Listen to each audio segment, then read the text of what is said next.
Claudette, Miss Claudette, played by Michelle Hurst. I mention that because I'm actually going to talk about the actress first. As all of you who are associated with the show know, I'm sure, she was in a car accident at the end of 2013. She was in a coma. Thankfully, recovered, all good, you know, whatever. It's good that she got over that and whatnot.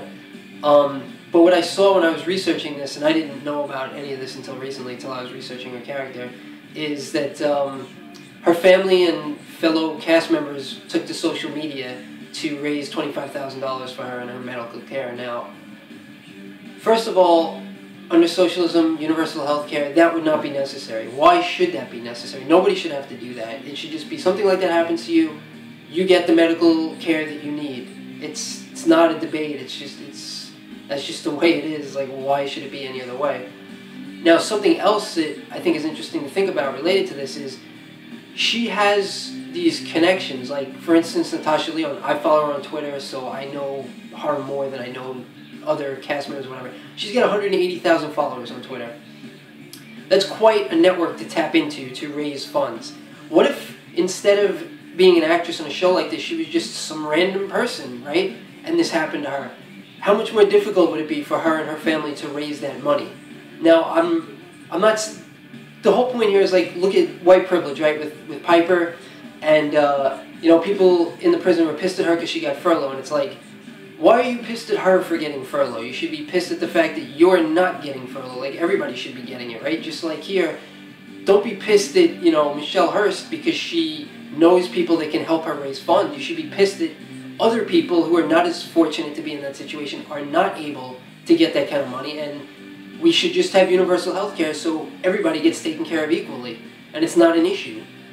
Now, as far as Miss Claudette, the character, I'll talk a little bit, I guess, about Haiti's child slave trade, which is, I think, the biggest in the Western Hemisphere and the second biggest in the world. Only Mauritania in Africa has a larger slave trade. So Haiti has been through multiple revolutions in the last couple hundred years. They had slavery brought in by the Spanish, who actually wiped out pretty much the entire native population of that country.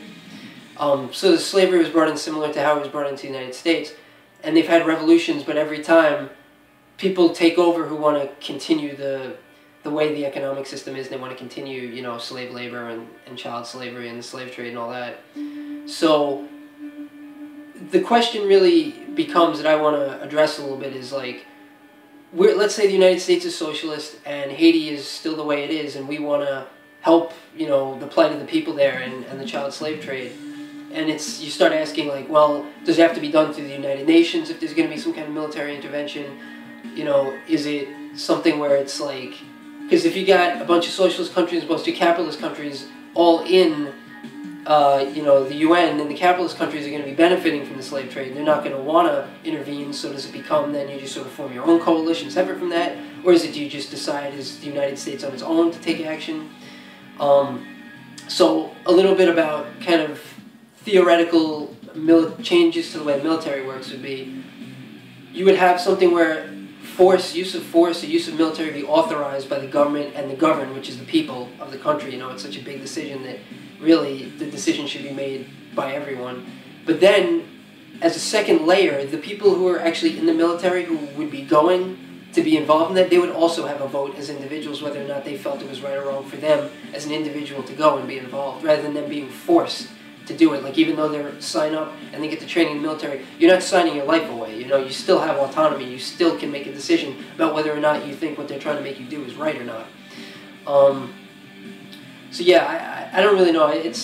That's such a hypothetical, and it's so hard to address that, but it seems like, you know, what they need is socialist revolution in Haiti, but they also need it to be the right revolution, because they've had a bunch of them and it hasn't worked out for them. And that's, you know, realistically, revolutions don't always work out. Lots of times they don't. Most of the time they don't. That's why we don't have global socialism.